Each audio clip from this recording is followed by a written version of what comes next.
Olá pessoal, tudo bom com vocês? Hoje a gente vai ver o segundo conteúdo, certo? Da disciplina de preparo de bandejas.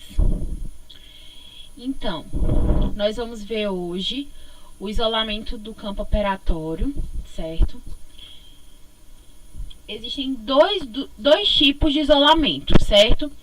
Quando eu digo que isolo, gente, eu vou isolar dente, né? Então eu vou isolar o dente e dos demais estruturas bucais, como gengiva, língua, bochecha, certo? Então existem dois tipos de isolamento. Existe o isolamento absoluto e existe o isolamento relativo, certo?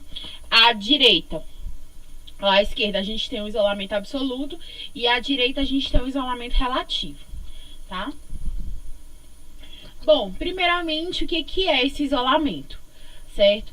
É um conjunto de procedimentos que tem por finalidade eliminar ou diminuir a umidade para a realização de tratamentos dentais em condições assépticas e restaurar os dentes de acordo com a indicação do material. Então, quando eu decido isolar um dente, gente, eu estou isolando ele da umidade, né? A nossa boca é muito úmida, né, por conta da saliva. Então, quando eu torno esse ambiente sem saliva, eu torno ele um ambiente asséptico, porque a saliva tem bactérias, certo? Então eu consigo ali eliminar, né, boa parte das bactérias e consigo tornar aquele ambiente seco, certo? Então, se eu tenho um ambiente seco, eu tenho mais aderência aos materiais que eu vou utilizar, certo? Quais são os objetivos do isolamento? Controlar a umidade durante os procedimentos clínicos, né? O fluido do suco gengival, do sangramento gengival, da saliva, porque se eles entram em contato com os procedimentos que eu estou fazendo, talvez o meu procedimento não dê certo, certo? Por quê? Porque, às vezes, por exemplo, se eu vou fazer uma restauração de resina, se misturar resina com saliva, não dá certo. A probabilidade daquela restauração cair é muito grande, certo? Se eu estou fazendo um tratamento de canal, por exemplo, eu não posso colocar ali muito... não pode cair saliva no meu canal, porque ali já contaminou, certo? Então, por isso é o objetivo do isolamento, certo? É diminuir, certo? E eliminar, certo? Os fluidos bucais, né? Que são a saliva, tá? Justamente ali para que não entre, para que não fique úmido, né? Mais um objetivo, proteção do paciente e do operador, certo? O paciente pode evitar danos acidentais, né, aos tecidos moles, como a bochecha, a língua, né, pode escapar alguma coisa ali da minha mão, né, e agredir a bochecha, enfim, o lábio, tá? Evita a aspiração de pequenos instrumentos ou produtos provenientes dos procedimentos restauradores. Então, na odontologia, a gente tem muita coisa que é muito pequena, né? Que o paciente pode acabar ali, né, engolindo, né? Ou aspirando, que é pior, né? Aquele material ou instrumental, tá?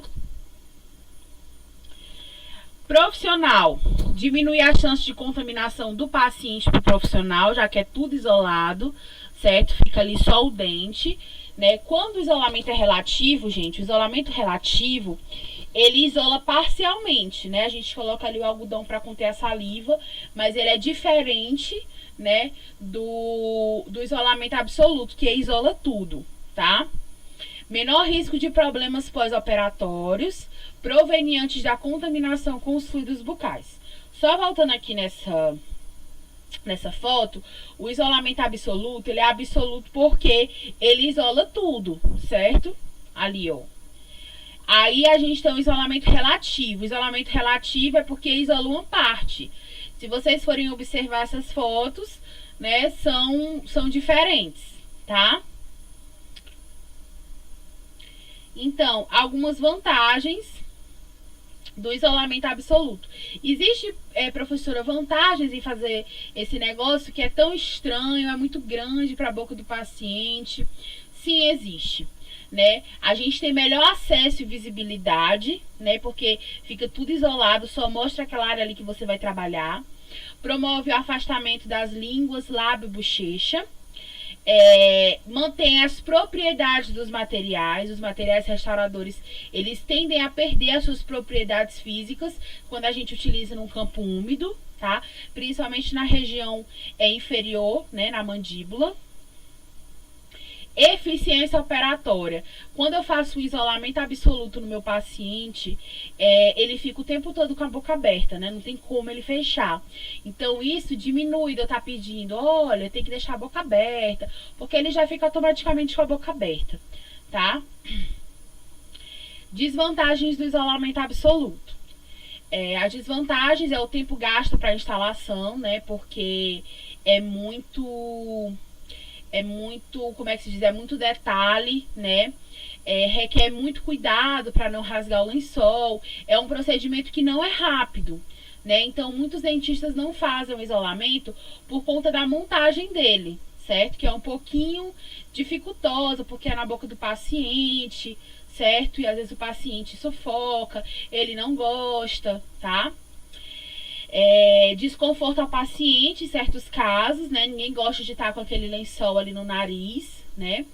Intolerância por pacientes asmáticos, por pessoas que têm problema de respiração também não é bom, né, ser utilizado. Mais uma desvantagem do isolamento absoluto é a dificuldade da gente colocar o isolamento em certas situações, né? A gente tem aqui, ó, alguns dentes, por exemplo, o siso, é praticamente impossível colocar um isolamento ali, porque não tem retenção, certo? E em dentes assim, ó, muito juntinho com o outro também, é muito dificultoso a gente fazer o isolamento, certo? Porque os dentes são muito juntos, né? Nesse quadro a gente chama de quadro de apinhamento, tá? Agora a gente vai para os instrumentais, né, de isolamento absoluto. A gente tem o arco de isolamento, certo? Aí a gente tem esse arco metálico aqui, que é o mais utilizado. E a gente tem o arco geochibe, que é esse mais de plástico, né? Ele é responsável pela fixação do lençol de borracha. O lençol de borracha, gente, também é chamado de dique de borracha, tá? Esse é o lençol de borracha, que também é chamado de dique de borracha, certo? Se você for prestar atenção, tem o arco tá embaixo, tá? Então, ele fixa no arco, tá bom? Aqui é o perfurador de lençol de borracha, tá?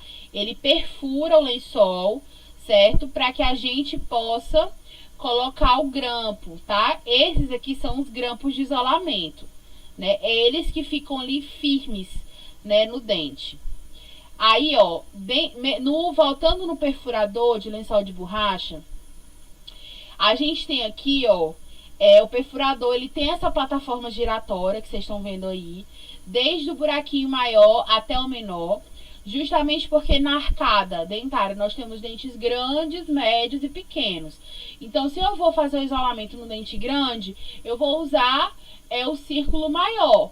Se eu for fazer um dente que é pequenininho, dente de criança, eu vou utilizar o círculo menor, certo? Aqui a gente tem a pinça porta-grampo, que é responsável por instalar o grampo no dente, certo? Esses aqui que são os grampos, tá? Aí ele segura o lençol de borracha, certo? Junto com o arco, tá? E ele promove, né, o afastamento gengival, certo? Olha aí, ó, a posição do grampo, ó. O grampo, ele fica bem perto da gengiva mesmo, tá? Promovendo realmente esse afastamento, tá? Aí aqui a gente tem os grampos que são colocados. A gente tem os grampos, aqui são as asas, ó, do grampo. Tá só falando as partes, ó. E existem grampos, ó, que não tem asas, tá vendo? É diferente. Só um minuto. Aí a gente tem a alça, essas são as alças, né, do grampo. Aqui, ó, a alça. E existem grampos que tem duas alças, ó. Aqui a gente tem as garras, que é onde ele agarra o dente, ó. Aqui em formato de C, tá? Então, gente, existem vários tipos de grampo, tá? Vários tipos de grampo mesmo. É necessário você saber? Não, tá? Eles têm um númerozinho, tá? E aí o dentista vai falar pra você: fulana, pega o grampo número 200, pega o grampo número 211. Isso aí ele vai pedir e você vai lá pegar, tá? Mas é importante que você saiba o que é um grampo, tá? Grampo de isolamento.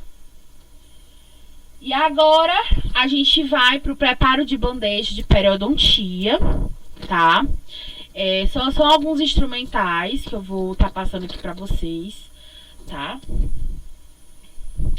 Bom, a periodontia é a área odontológica que estuda as estruturas periféricas dos dentes, certo? Naturais ou não naturais, tá? Servindo para inserir os dentes nos ossos maxilares.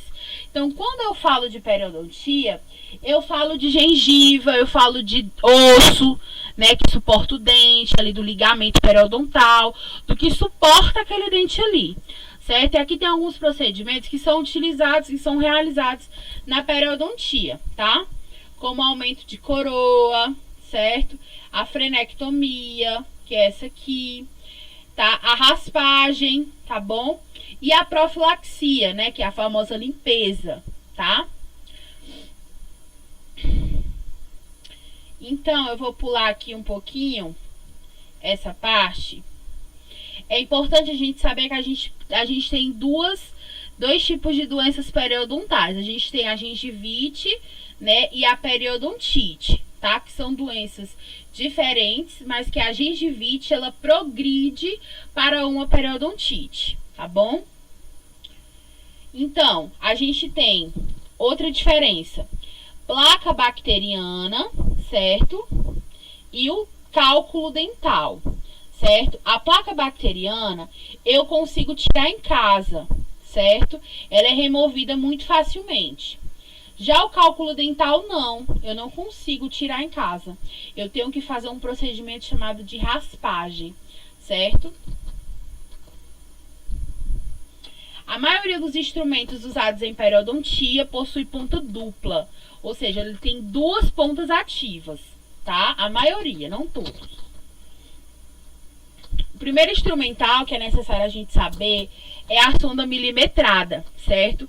Ele serve para medição do suco gengival, certo? A gente mede o suco gengival para saber se essa gengiva está descolando ali do osso, porque se ela estiver descolando do osso, muito facilmente o paciente tem problema já periodontal, tá? A sonda milimetrada é muito fácil de identificar, porque ela tem uma reguinha, né, na ponta ativa dela, tá? Então, cada pontinho desse representa 1 milímetro, tá?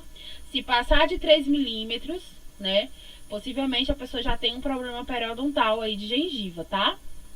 Na gengiva. Aí a gente tem as curetas periodontais. Lembra que eu falei que o cálculo só sai com raspagem? Então, a gente tem as curetas, né? Dois tipos de curetas. A gente tem as curetas Macau e as curetas de Grace, tá? Essas curetas, elas são utilizadas para fazer raspagem, certo? E aí existe uma diferença entre elas, tá? Qual é a diferença entre elas, professora? A gente tem as curetas Macau, que são as curetas universais. Só existe dois tipos de cureta Macau, certo? A 1314 e a 17A18, que são curetas universais, ou seja, elas só existem duas numerações. Existe uma cureta 1314 e uma 1718. Lembra que eu falei para vocês que as pontas são duplas nos instrumentais de periodontia? Então, as curetas Macau tem uma que uma é a ponta 13, outra é a ponta 14 e a outra 17, 18. Ou seja, elas são curetas universais, tá? Então, a 13 e a 14, ela serve para retirar o tártaro, ó, dessa região aqui, ó, da região da frente do dente, né? Dos dentes da frente. E a 17, 18 serve para tirar o tártaro aqui da região atrás, certo? Que é dos molares. Essa aqui, ó, é o mecanismo de ação que a cureta faz, ó. Ela remove todo o tártaro. Ela tem as pontas bem afiadas, tá? Aqui são as curetas de Grace, certo? Como vocês viram, as curetas de Grace, elas são curetas específicas, tá? Elas são curetas específicas. Então, por elas serem curetas específicas, elas têm uma indicação para cada tipo de dente. Eu não vou entrar muito nesse contexto, porque vocês não viram anatomia ainda. O importante é que vocês saibam que a cureta Macau, ela é universal, só existem 2 curetas macais, e as curetas de Grace são específicas, tá bom? E aí, existe a raspagem manual, que é feita pela cureta, e tem o aparelho de profilaxia, que é o ultrassom odontológico, que a raspagem é feita de forma mecânica, certo? Aí a gente tem o jateamento, né, com bicarbonato, quando necessário, é feita logo após a tartarectomia, que é a mesma coisa de raspagem.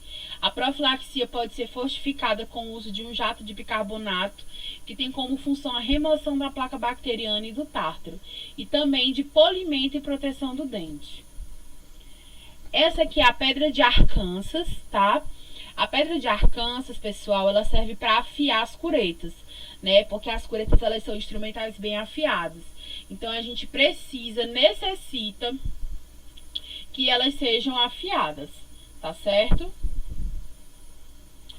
Aqui, a gente faz a remoção da placa bacteriana, utilizando a caneta de baixa rotação, escova de Robson, tá? Esse tipo de procedimento é chamado de profilaxia. Muita gente chama de limpeza, tá? Mas o nome técnico é profilaxia, tá certo? Esse procedimento é feito para remover a placa. Para remover o tártaro, eu utilizo curetas, tá? Aí a gente tem o gengivótomo, que serve para fazer cortes na gengiva, tá? Aqui é uma cirurgia periodontal, que é feito um aumento de coroa clínico, né? Vocês veem aí que quando a pessoa sorri é só gengiva. Então, tem esse procedimento que é feito, né? Remover aí um pouquinho dessa gengivinha